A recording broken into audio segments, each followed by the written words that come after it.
नमस्कार दोस्तों, स्वागत है आपका हमारे इस YouTube चैनल पर जिसका नाम है भूतिया गलियारा। दोस्तों, हम इस चैनल पर इसी तरह की डरावनी कहानियाँ आपके लिए लाते रहते हैं। आपसे गुजारिश है कि आप हमारे इस चैनल को ज़रूर सब्सक्राइब करें। तो दोस्तों, चलते हैं आज की नई कहानी की ओर। दोस्तों, आज की हमारी कहानी का शीर्षक है खिड़की पर दिखा भूत। दोस्तों, उत्तराखंड का एक छोटा सा गांव पानखेड़ा चारों तरफ पहाड़ों से घिरा हुआ था। इस गांव में रात होते ही सन्नाटा पसर जाता था। गांव के लोग कहते थे कि यहाँ की पहाड़ियों में कुछ अजीब और खौफनाक चीज़ें होती हैं, लेकिन इन कहानियों पर विश्वास करने वाले कम ही लोग थे। दोस्तों, कहानी की शुरुआत होती है नीलम से, जो पानखेड़ा गांव की एक शिक्षिका थी। नीलम गांव के पुराने स्कूल में पढ़ाती थी। स्कूल का भवन बहुत पुराना और खंडहर जैसा था। स्कूल के ठीक पास ही नीलम का एक छोटा सा घर था, जिसकी खिड़की जंगल की तरफ खुलती थी। नीलम को अकेले रहना पसंद था, लेकिन पिछले कुछ दिनों से उसे महसूस हो रहा था कि कोई उसकी खिड़की के बाहर खड़ा रहता है। जब भी वह खिड़की की ओर देखती, उसे कोई परछाई सी दिखती। पहले उसने सोचा कि यह उसका भ्रम होगा, लेकिन धीरे धीरे चीज़ें अजीब होने लगीं। दोस्तों, एक रात की बात है। नीलम ने रात को पढ़ाई के लिए कुछ बच्चों को अपने घर बुलाया। पढ़ाई खत्म होने के बाद बच्चे घर चले गए और नीलम ने अपनी खिड़की बंद कर दी। वह किताब पढ़ते पढ़ते सो गई। आधी रात को अचानक उसकी आंख खुली। उसने महसूस किया कि खिड़की के पास से किसी के चलने की आवाज़ आ रही है। हिम्मत करके वह खिड़की की तरफ बढ़ी। जैसे ही उसने खिड़की का पर्दा हटाया, उसकी आंखें फटी की फटी रह गईं। खिड़की के बाहर एक सफ़ेद साया खड़ा था, जिसकी आंखें बिल्कुल लाल थीं। वह साया बिना हिले डुले नीलम को घूर रहा था। नीलम डर के मारे पीछे हट गई और चिल्लाने लगी, लेकिन गांव में उसके घर के पास कोई नहीं था जो उसकी आवाज़ सुन सके। साया धीरे धीरे खिड़की के अंदर आने की कोशिश करने लगा। नीलम ने किसी तरह दरवाज़ा बंद किया और एक कोने में बैठकर प्रार्थना करने लगी। अगले दिन नीलम ने अपनी सहेली रीना को यह बात बताई। रीना ने उसे बताया कि गांव में एक बूढ़ी औरत रहती है जो इन पहाड़ी इलाकों के बारे में सब जानती है। नीलम और रीना उस बूढ़ी औरत से मिलने गए कि गले कहा है। बूढ़ी औरत ने नीलम को बताया, उस खिड़की के पास पहले एक पेड़ था जिस पर एक लड़की ने आत्महत्या की थी। कहते हैं कि उसकी आत्मा अभी भी वहीं भटक रही है। वह उन लोगों के पास जाती है जो अकेले रहते हैं। दोस्तों, नीलम ने बूढ़ी औरत की बात को गंभीरता से लिया।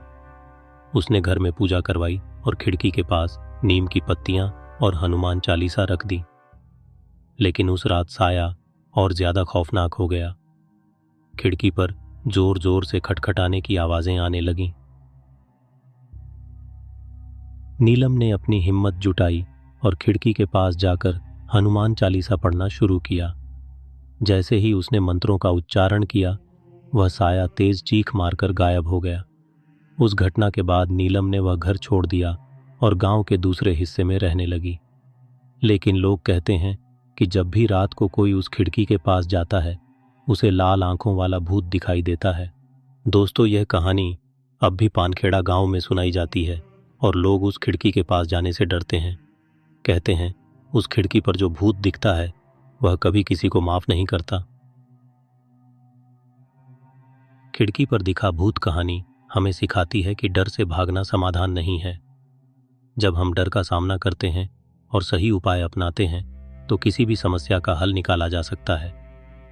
साथ ही यह कहानी यह भी सिखाती है कि हमें पुराने रीति रिवाजों और परंपराओं का सम्मान करना चाहिए, क्योंकि कभी कभी इनकी जड़ें किसी गहरी सच्चाई से जुड़ी होती हैं।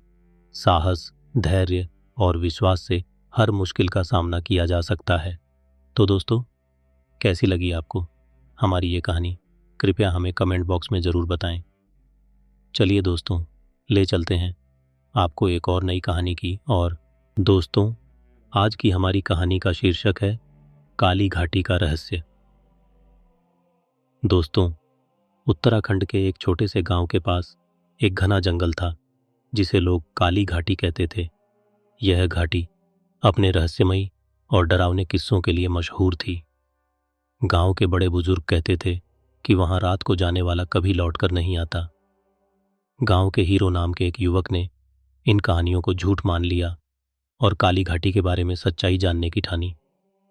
उसने दोस्तों के सामने शेखी बघाड़ते हुए कहा, मैं काली घाटी जाऊंगा और तुम्हें दिखाऊंगा कि वहां कुछ नहीं है। एक रात जब चांद आसमान में छिपा हुआ था और पूरा गांव गहरी नींद में सो रहा था, हीरो एक मशाल लेकर घाटी की ओर निकल पड़ा। घाटी के अंदर घुसते ही उसे महसूस हुआ कि वहां अजीब सी ठंडक और खामोशी थी। जैसे ही उसने कुछ कदम आगे बढ़ाए, उसे पेड़ों के बीच से किसी के फुसफुसाने की आवाज़ें सुनाई दीं। हीरो, वापस जाओ, यह जगह तुम्हारे लिए नहीं है। यह आवाज़ बहुत धीमी लेकिन डरावनी थी। हीरो ने ध्यान न देते हुए आगे बढ़ना जारी रखा। थोड़ी देर बाद उसने देखा कि एक बूढ़ी औरत एक पेड़ के नीचे बैठी हुई थी। उसकी आंखें लाल और बाल बिखरे हुए थे। उसने हीरो को देखते हुए कहा, तुम क्यों आए हो? यहाँ जो भी आता है वो मेरी दुनिया का हिस्सा बन जाता है। हीरो ने डरते हुए पूछा, तुम कौन हो? बूढ़ी औरत हंसने लगी और उसकी हंसी पूरे जंगल में गूंज उठी।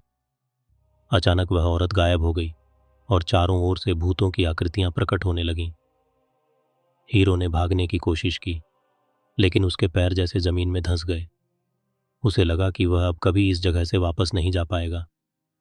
तभी सुबह की पहली किरण फूटने लगी और भूतों की आकृतियां गायब हो गईं। काली घाटी का रहस्य के अंत में हीरो ने जो अनुभव किया वह उसे पूरी तरह से बदल कर रख देता है। रात की अंधेरी चुप्पी और उन रहस्यमयी घटनाओं ने उसे यह सिखाया कि कुछ जगहें और कुछ कहानियां केवल सुनने और समझने के लिए होती हैं, उनका सामना करने के लिए नहीं।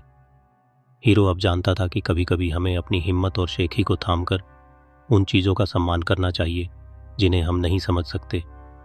उस रात के बाद काली घाटी के रहस्यों ने उसे यह सिखाया कि जीवन में कुछ रहस्य हमेशा अनसुलझे रहते हैं और हमें उन्हें सिर्फ उसी रूप में स्वीकार करना चाहिए जैसा वे हैं। अंत में उसने गांव वालों को यह सिखाया कि कभी भी ऐसी जगहों से न उलझें जहां का डर या रहस्य सिर्फ हमारी समझ से बाहर हो। और काली घाटी अब भी एक ऐसी जगह है जहां लोग जाने से डरते हैं, लेकिन रहस्यमयी रूप से वो घाटी कभी नहीं बदलती। उसकी खामोशी और रहस्य यथावत रहते हैं। तो दोस्तों, कैसी लगी आपको हमारी ये कहानी? कृपया हमें कमेंट बॉक्स में ज़रूर बताएं। ऐसी ही और रोचक कहानियों को सुनने के लिए हमारे इस चैनल को सब्सक्राइब करें। चलिए दोस्तों, आज के लिए इतना ही। मिलते हैं ऐसी ही किसी और कहानी के साथ। तब तक के लिए धन्यवाद।